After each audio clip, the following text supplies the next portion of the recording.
फल खाने के टाइम पे बीजेपी आ चुकी है। मोदी जी का बहुत अच्छा वक्त है जो इनको पूर्ण बहुमत मिला है।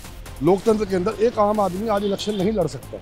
एक आम आदमी को अगर एमपी एमएलए का इलेक्शन लड़ना, निगम पार्षद का क्या, पंचायत का इलेक्शन लड़ना हो, उसके लिए भी पैसा चाहिए। एलआईसी में कितना हिस्सा गवर्नमेंट का? कोई हिस्सा नहीं है। 5% 4% का हिस्सा है, उसको भी आपने मार्केट में अवेलेबल करा दिया। अभी मणिपुर आग लगी हुई है, कोई उसका जिक्र नहीं हो रहा है। मणिपुर का नाम शांतिपुर रख दो, बस नाम बदलना है ना। नाम बदलने से अगर वो शांति आए तो शांतिपुर रख दो।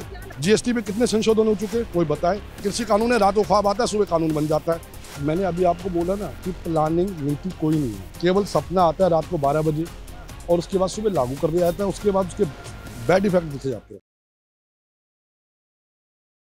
नमस्कार, आप देख रहे हैं सौगंध टीवी और मैं हूं आपके साथ राधिका शर्मा। बात की जाए भाजपा के राज में जो इस वक्त योजनाएं चल रही हैं, तो कहीं ना कहीं विपक्ष का कहना है जितनी भी योजनाएं हैं वो सारी कांग्रेस के टाइम से चली आ रही हैं। भाजपा सिर्फ उसको अपना नाम दे रहा है, अपना नाम दिया जा रहा है। तो आइए बातचीत कर लेते हैं, क्या कुछ कहना है। क्या वाकई में कांग्रेस के टाइम से नीतियां चलती आ रही हैं, भाजपा ने लागू की है इसलिए भाजपा का नाम हो रहा है, क्या कहेंगे? 47 में देश आजाद हुआ, 50 के बाद हमारे लोकसभा सत्र चालू हुआ। क्या होता है कि कभी कोई पेड़ लगाता है, कोई पौधा लगाता है और फल कोई और खाता है। फल खाने के टाइम पे बीजेपी आ चुकी है। ये इनकी किस्मत कहो, मुकद्दर कहो कि पूर्ण बहुमत में है। उससे पहले जितनी सरकारें रही हैं पिछले 15-20 साल से, राजीव गांधी के बाद से कोई भी सरकार पूर्ण बहुमत में नहीं रही है। सब मिली जुली रही है और जो वो नीतियां बनाते थे कोई ना कोई टांग खींचता था। मोदी जी का बहुत अच्छा वक्त है जो इनको पूर्ण बहुमत मिला है। ठीक है, उसके बाद एजेंडे में क्या था? एजेंडे में उनका जो है मैनिफेस्टो देखो, उस मैनिफेस्टो से कोई काम हुआ है? कोई मैनिफेस्टो से काम नहीं। एक राम मंदिर था, वो उन्होंने न्यायालय से बनवा लिया। ठीक है, उसके बाद जीएसटी के ऊपर मोदी जी ने विरोध किया, आधार कार्ड में मोदी जी ने विरोध किया लिंक अप करने के लिए। गैस सब्सिडी इन्होंने बंद कर दी। ठीक है, गैस के पैसे बढ़ा दिए। उसके बाद इन्होंने हर चीज का विरोध किया था। नोटबंदी का विरोध भी किया था मनमोहन सिंह के टाइम पे। मोदी जी के वक्तव्य में, मेरे नहीं है। ठीक है, अब जब ये बन गए, सरकार में आ गया, इनको सपना आता है, रात को उठते हैं, नोटबंदी हो जाती है। क्या वजह है इस एकदम से नोटबंदी की गई? 2016 में जब नोटबंदी हुई थी, एकदम से की गई, पूरी जो जनता थी वो त्रस्त थी उस वक्त। तो क्या वजह है एकदम से उठना और एकदम से आधा घंटा 1 घंटा पहले बोल देना कि आज रात से 12 बजे जो है वो नोट बंद हो रहे हैं? क्योंकि यूपी का इलेक्शन था। यूपी के इलेक्शन में सबके पास पैसा है। कोई भी पार्टी, किसी भी पार्टी, चाहे वो बीजेपी हो चाहे कांग्रेस हो, इनकी कोई फैक्ट्री तो है नहीं। चाहे वो बीएसपी हो चाहे समाजवादी हो, लोगों से ही पैसा लेते हैं, उद्योगपति से पैसा लेते हैं। लोकतंत्र के अंदर लोकशाही हो रही है, लोकशाही का मजाक बनाया जा रहा है। लोकतंत्र के अंदर एक आम आदमी आज इलेक्शन नहीं लड़ सकता। एक आम आदमी को अगर एमपी एमएलए का इलेक्शन लड़ना, निगम पार्षद का क्या, पंचायत का इलेक्शन लड़ना हो, उसके लिए भी पैसा चाहिए। वो पैसा कहाँ से आएगा? उसके लिए किसी ने कोई योजना नहीं है। अभी ना इसमें चला है कि भाई महिला आरक्षण, स्पेशल सत्र बुलाएगा। ये पहले भी सत्र बना सकते थे। क्यों इलेक्शन दिखाई दे रहा है? 2024 का इलेक्शन दिखाई, सब चीजें इलेक्शन के ऊपर आधारित है। बीजेपी मतलब सरकार कोई भी हो, कांग्रेस भी है, वो भी बनाती थी इलेक्शन के टाइम। उनको नए नए अभी उद्घाटन होने शुरू हो जाएंगे, अभी नई वो हो जाएंगे। एनएच, एरोप्लेन्स, आपने एरोनॉटिक्स को नहीं दिया। राफेल वाला आया था, राफेल के अंदर इन्होंने बुलाया, गवर्नमेंट कंपनी को क्यों नहीं दिया? पीएसयू क्यों खत्म किए जा रहे हैं? पीएसयू तो बनाए थे ना। एलआईसी में कितना हिस्सा गवर्नमेंट का? कोई हिस्सा नहीं है। 5% 4% का हिस्सा है, उसको भी आपने मार्केट में अवेलेबल करा दिया। क्या वजह है कि जितने भी हमारे पहले सरकारी था, रेलवे देखा जाए, एलआईसी देखा जाए, इन सब चीजों का, एयरपोर्ट भी कई जगह के ऐसे हुए जो प्राइवेट कर दिए गए, क्या वजह है प्राइवेट करने? नहीं, ये प्राइवेटाइजेशन तो इसलिए किया जाएगा जब तक सरकार है। मोदी जी हैं, कहते भ्रष्टाचार नहीं हुआ।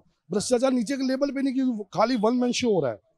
ठीक है, आज के टाइम पे कोई भी मंत्रालय कृषि कानून बनाए, ठीक है, कृषि कानून के लिए मंत्री जी बाद में आए हैं जब धरना प्रदर्शन शुरू हो गया।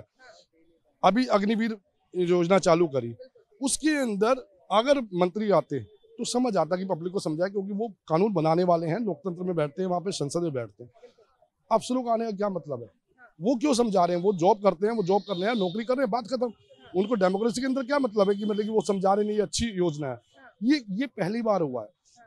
आर्थिक सलाहकार आपके भाग गए हैं, आरबीआई के गवर्नर चेंज हो गए हैं, आपने कितना कर्जा हो गया हमारे ऊपर, वो कोई आंकड़े पेश नहीं किए जाते। पिछली इलेक्शन के टाइम पे बेरोजगारी के आंकड़े नहीं पेश किए गए थे, बेरोजगारी के आंकड़े बाद में पेश किए गए। आप संस्थाओं के नाम बदल रहे हैं। अभी मणिपुर आग लगी हुई है, कोई उसका जिक्र नहीं हो रहा है। मणिपुर के अंदर कोई हलचल नहीं है, मणिपुर की कोई खबर नहीं आ रही, नेट बंद है वहाँ पे थाने 16 थाने, मतलब मैं पढ़ रहा था अखबार में प्रिंट मीडिया के अंदर कि 16 थानों के अंदर ही।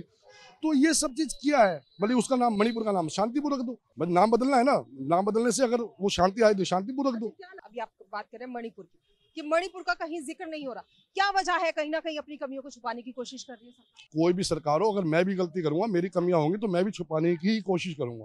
कोई भी सरकार हो या मैं ही हूँ, एक आम आदमी भी होगा, मैं गलती करूंगा तो मैं अपनी गलतियां क्यों बताऊंगा, क्यों उजागर करूंगा? मैं उजागर नहीं करूंगा। कितनी गलतियां हैं, जीएसटी में कितने संशोधन हो चुके, कोई बताए?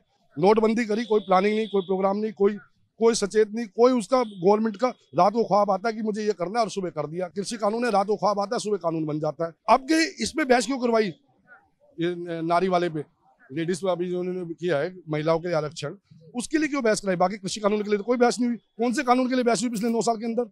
अध्यादेश आता है, जारी हो जाता है, बात करें राष्ट्रपति शासन उससे हो जाता है, 370 हटाई जाती है तो बोल दिया जाता है। मतलब किसी से अब विपक्षियों से कोई सलाह मशवरा नहीं वजह है इस वक्त? अगर विपक्षियों से सलाह नहीं, अगर देखा जाए विशेष सत्र में विपक्ष दल के थे, वहां पे मौजूद थे, वहां पे जिनको होना चाहिए था, ऐसा नहीं है कि उनको नहीं बुलाया गया, लेकिन फिर भी देखा जाए तो क्या वजह है कि एकदम से हर चीज लागू कर दी और अब भी इन सब चीजों को डिस्कस करके दिखा के फिर दिखाया जा रहा है कि हम ये कर रहे हैं, ये कर रहे हैं। और 2016 में जो नोटबंदी हुई थी, उस वक्त जो है 2000 के नोट, 500 के नोट जो है वो मोदी ने फिर से निकाले। क्या वजह है? अपने निकाले हुए नोट उन्होंने फिर से बंद कर दिए। मैंने अभी आपको बोला ना कि प्लानिंग नीति कोई नहीं है, केवल सपना आता है रात को 12 बजे और उसके बाद सुबह लागू कर दिया जाता है, उसके बाद उसके बैड इफेक्ट दिखे जाते हैं। LPG इन्होंने बांट दी, बहुत जगह विज्ञापन लगे हुए। अगर ये चीज कोई दूसरा करता तो रेवड़ी हो जाती, ये बातें तो मतलब कि ये इनका सोशल वर्क है, ठीक है। इन्होंने वो बनाए, शौचालय बनाए, उस शौचालयों की हालत तो देख लो क्या है। उन शौचालय में गड्ढे खुदे हैं, कितने खुदे हैं, उन शौचालयों की परिस्थिति क्या है। LPG के तो दोबारा रिफिल कितने हुए, कितने लोगों ने रिफिल कराए हैं, किसी ने पता किया? उससे आंकड़े हैं? मतलब कि आपने बांट दी वो अच्छी बात है, ठीक है। आपने 1100 रुपए का सिलेंडर कर दिया, 200 रुपए कम कर दिए, उसके बाद धन्यवाद मोदी जी के पोस्टर लगे गए। इस तरह से अब जितना ये निकाल रहे हैं, जैसे महिला आरक्षण हो गया, साथ में 200 रुपए गैस पे कम कर दिया, क्या लगता है जब तक चुनाव आ रहे हैं तब तक बहुत कुछ ऐसे लुभावने जो वादे हैं किए जाएंगे, बहुत सारे अवसर ऐसे दिए जाएंगे? ये बिल्कुल होगा। और अभी मतलब कि पता नहीं क्या क्या किया जाएगा। रेलवे का वंदे भारत चलाई है इन्होंने, ठीक है। किराया बढ़ गया वो किसी ने नहीं बोला, चुपचाप से किसने किराया बढ़ा दिया वो किसी ने कोई जिक्र नहीं, कोई बात ही नहीं करता। मतलब कि हर चीज बढ़ गई है। मैं कल परसों, मुझे एक बहुत छोटा सा वाक्य, मैं कल परसों जीरा लेने गया था तो उसने बोला, मैंने कहा भाई 25-30 रुपए का 100 ग्राम मिलेगा, उन्हें 750 रुपए जीरा हो गया। अब रोज खाने वाली चीज, मतलब कि मुझे बड़ा तो झटका लगा। मैंने कहा क्या हो गया, 250-300 रुपए किलो था, 750 रुपए किलो हो गया। इसके बारे में कोई नहीं बोलेगा। आयात निर्यात के ऊपर बात नहीं करेंगे आप, सोशल उसमें बात नहीं करेंगे, आपकी फॉरेन फंडिंग कितनी उसकी बात नहीं करेंगे आप। बाद में आएगी पाकिस्तान, हिंदुस्तान, अरे उसका हिंदू मुस्लिम आएगा, उसके बाद नमाज उजा जाएगी, फिर कब्रिस्तान आएगा, शमशान आएगा। अब ये ऐसी सी बातें उठेंगी, आम जनता नहीं आएगी। तो जिस तरह से हम बात कर रहे थे नीतियों के बारे में कि विपक्ष ने कहा है नीतियां हम लेकर आए हैं, मोदी ने सिर्फ अपना नाम किया है, भाजपा देखा जाए उन नीतियों को लागू किया है, कुछ को या कुछ पे उन्होंने आगे काम बढ़ाया है जिनको उन्होंने अपना नाम दे दिया है। साथ में हमने बात भी की नोटबंदी को लेकर जो 2016 में हुई थी, जिस तरह से राय रखी है अपनी, जिनके साथ हमने बात की, जिन शख्स के साथ, उसी के लिए आपकी क्या राय, अपनी राय हमारे साथ जरूर साझा करें। इन्हीं सब खबरों के लिए देखते रहिए सौगंध टीवी। कैमरामैन सचिन के साथ राधिका शर्मा। आप देख रहे हैं सौगंध टीवी, सौगंध वतन की।